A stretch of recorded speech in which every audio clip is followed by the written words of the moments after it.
Assalamualaikum warahmatullahi wabarakatuh.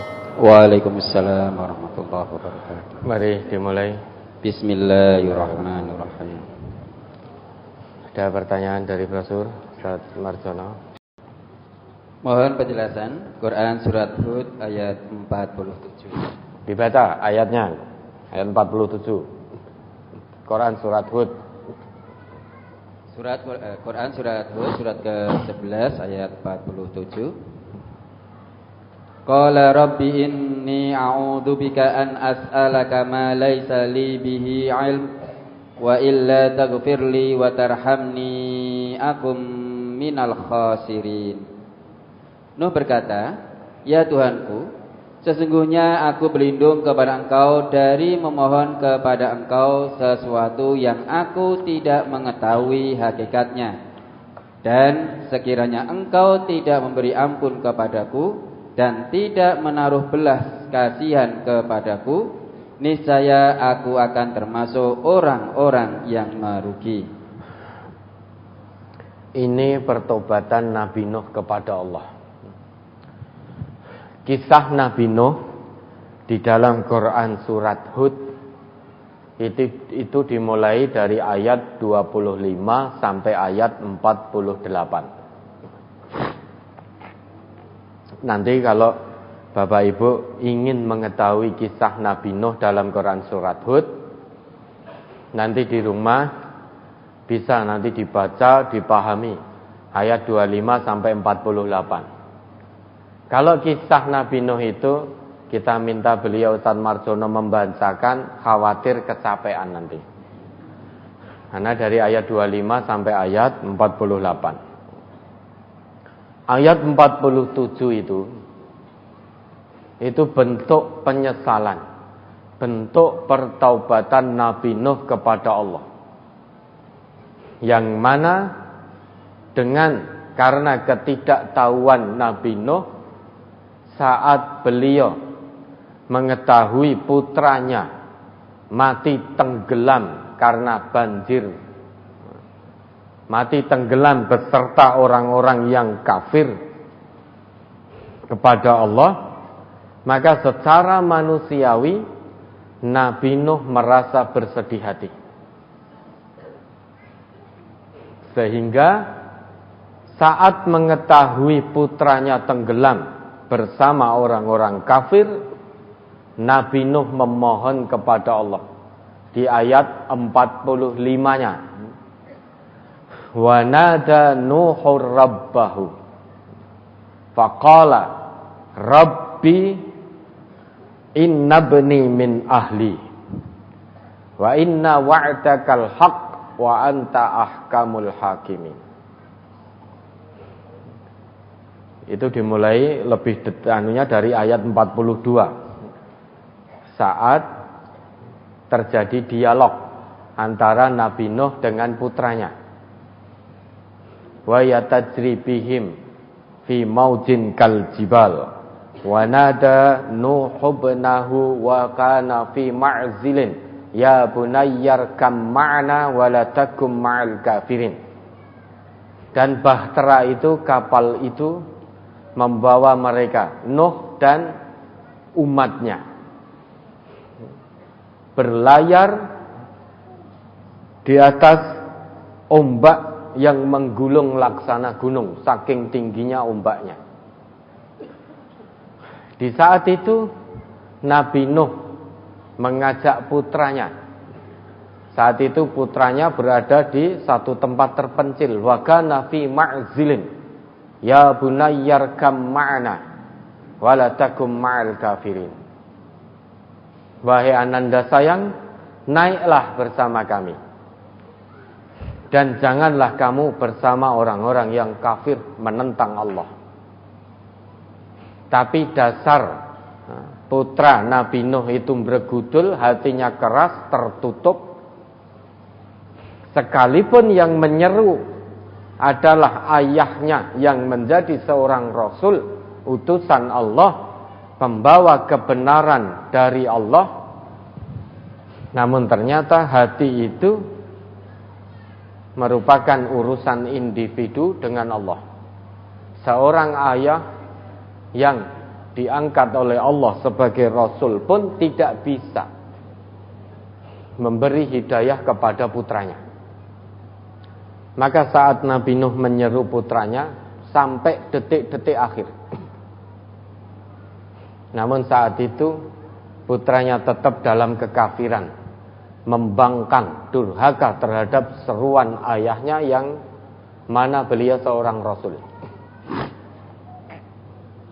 Putranya menjawab, qala sa'awi ila jabalin ya'simuni minal ma'. Aku akan naik ke gunung. Logika kita, kalau terjadi banjir, kita naik ke tempat yang lebih tinggi seperti gunung, nalar kita tidak akan tersentuh oleh banjir. Lah putra Nabi Nuh juga demikian. Akalnya berputar, akalnya berjalan, berpikir, oh ini banjir. Daripada saya naik ke perahu bersama ayahanda beserta umatnya,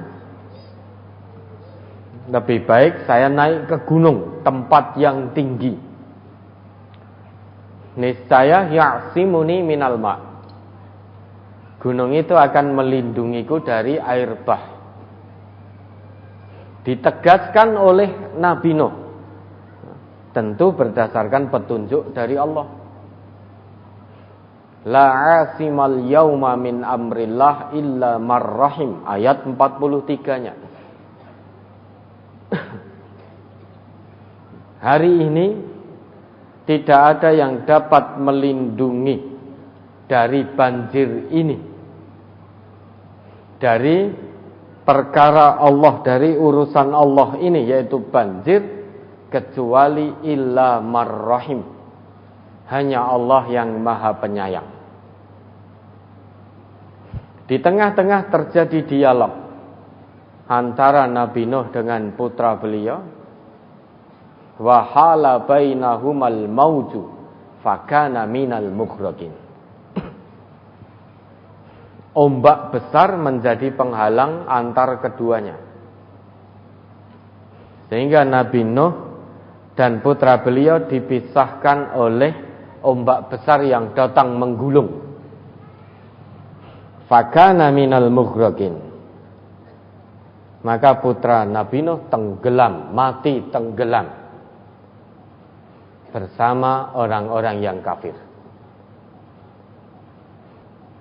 Melihat kenyataan itu, Nabi Nuh, meski beliau seorang Rasul, seorang Nabi, namun secara manusiawi, saat beliau melihat darah dagingnya, kulit dagingnya, buah hatinya tenggelam bersama orang-orang kafir, mati tenggelam bersama orang-orang kafir, mati dalam azab Allah, sengsara dunia, sengsara akhirat, secara manusiawi beliau bersedih. Maka di ayat 45-nya beliau memohon kepada Allah agar Allah menyelamatkan putranya. Wa nada Nuhur rabbahu faqala rabbi inna bani min ahli wa inna wa'dakal haq wa anta ahkamul hakimin. Dan Nuh memohon kepada Tuhannya, yaitu Allah, seraya mengucap, seraya berkata, Rabbi, wahai Tuhanku, inna bani min ahli, sesungguhnya anakku bagian dari keluargaku. Wa inna wa'dakal haqq, dan sesungguhnya janjimu itulah yang benar. Wa anta ahkamul hakimin, dan engkaulah hakim yang maha adil, seadil-adilnya. Mendengar permohonan Nuh kepada Allah, maka Allah lantas menjawab. Dan Allah berfirman, Ya Nuh, innahu laisa min ahlik. Wahai Nuh, sesungguhnya meski dia adalah putramu, namun dia bukan termasuk keluargamu yang aku janjikan untuk aku selamatkan. Memang Allah berjanji. Kan tadi Nabi Nuh mengatakan, wa inna wa'dakal haq, sesungguhnya janjimu itu yang benar. Janji Allah itu hanya akan menurunkan pertolongan kepada hamba-hambanya yang beriman. Wa kana haqqan 'alaina nasrul mu'minin, itu janji Allah. Sedangkan putra Nabi Nuh tadi, sekalipun dia anak seorang nabi, putra seorang rasul, namun menurut Allah, innahu amalun ghairu soleh. Anakmu termasuk, bukan termasuk, tidak termasuk yang aku janjikan untuk aku selamatkan. Meskipun itu anakmu. Kenapa? Innahu amalun ghairu soleh. Karena anakmu berbuat tidak baik, tidak menjawab seruanmu, tidak tunduk patuh kepadaku, membangkang durhaka kepadaku dan kepadamu sebagai utusanku. Maka sekalipun itu anakmu, sekalipun itu putramu, namun ketahuilah Nuh, anakmu telah berlaku ghairu soleh, berbuat yang tidak baik. Maka dia tidak termasuk yang aku selamatkan. Karena janji Allah, yang diselamatkan hanya orang yang beriman, yang berada di atas bahtera bersama Nabi Nuh.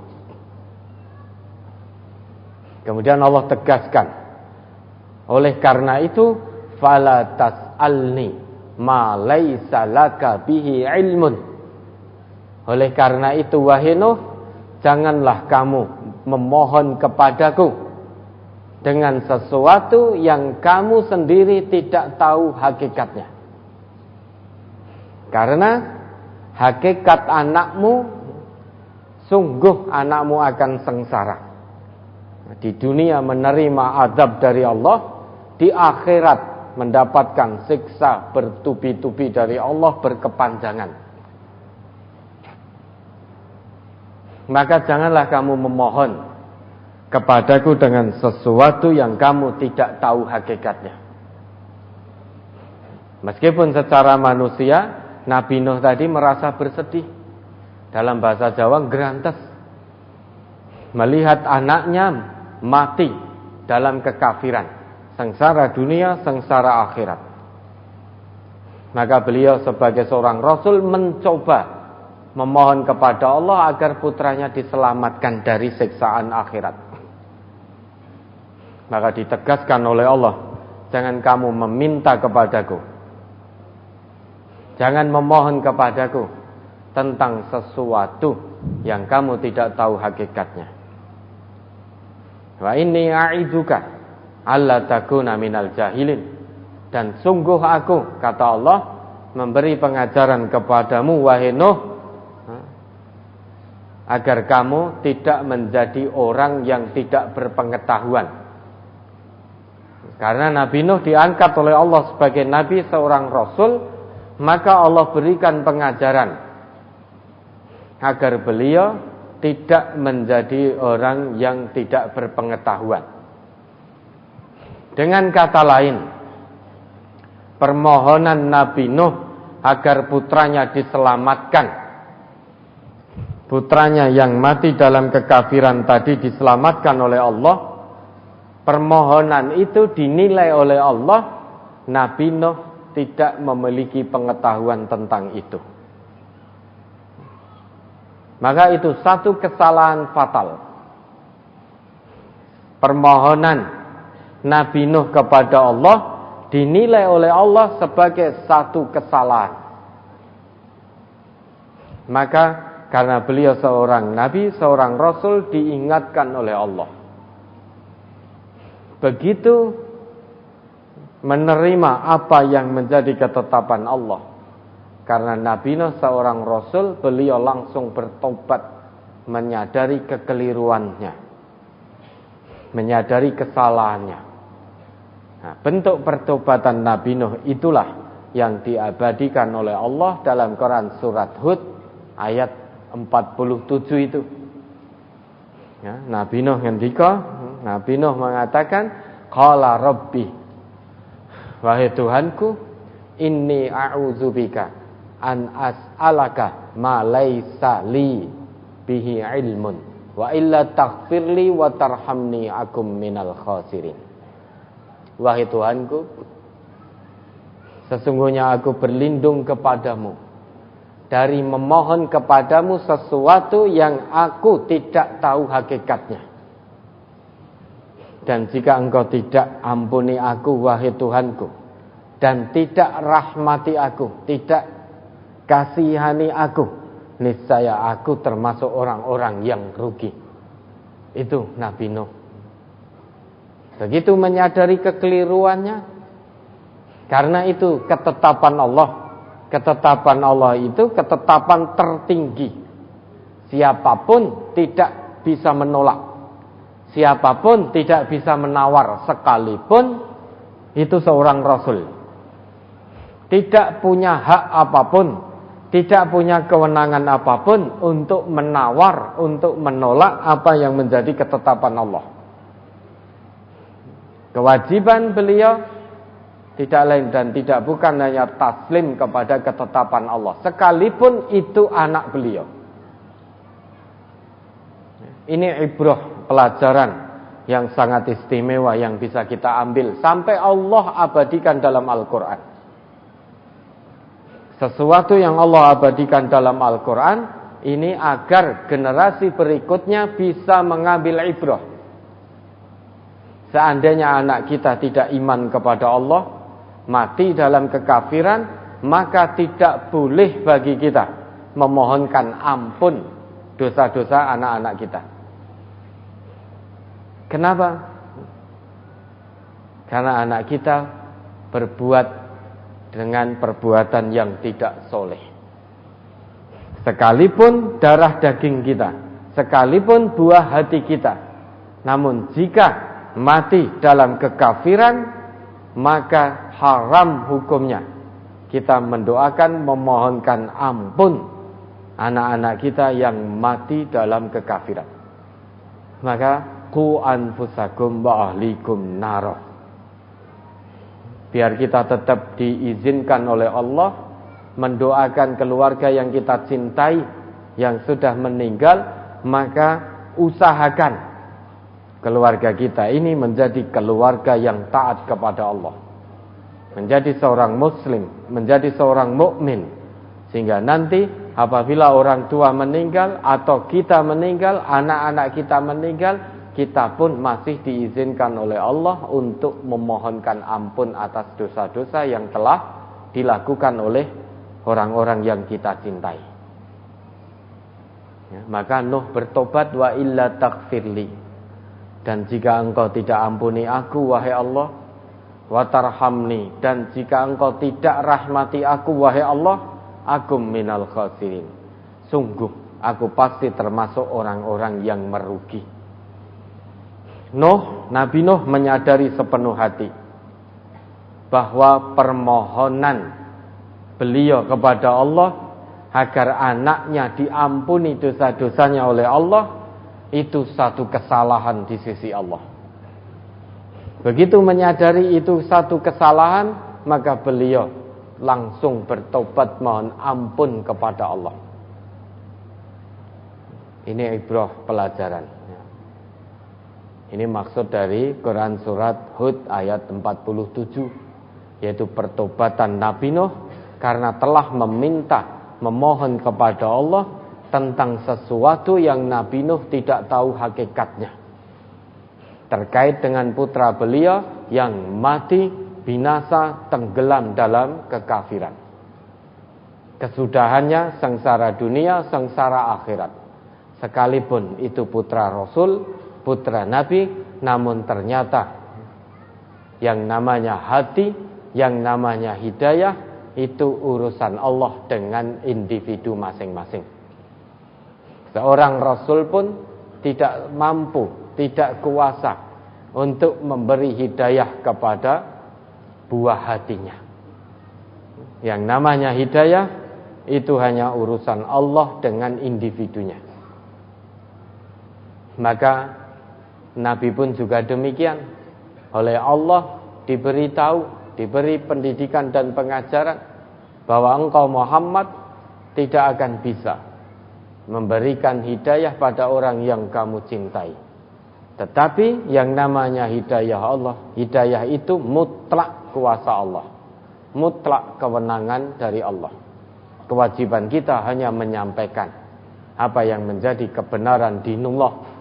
Perkara diterima atau tidak sudah bukan urusan kita. Kewajiban kita hanya terus menyampaikan sampai kapan? Selama hayat masih dikandung badan, selama keluarga kita juga masih diberi nyawa oleh Allah, mengacu pada kisah Nabi Nuh sampai detik-detik terakhir. Begitu pula mengacu pada kisah Nabi Muhammad yang berusaha mengajak paman beliau Abu Thalib hingga detik-detik terakhir.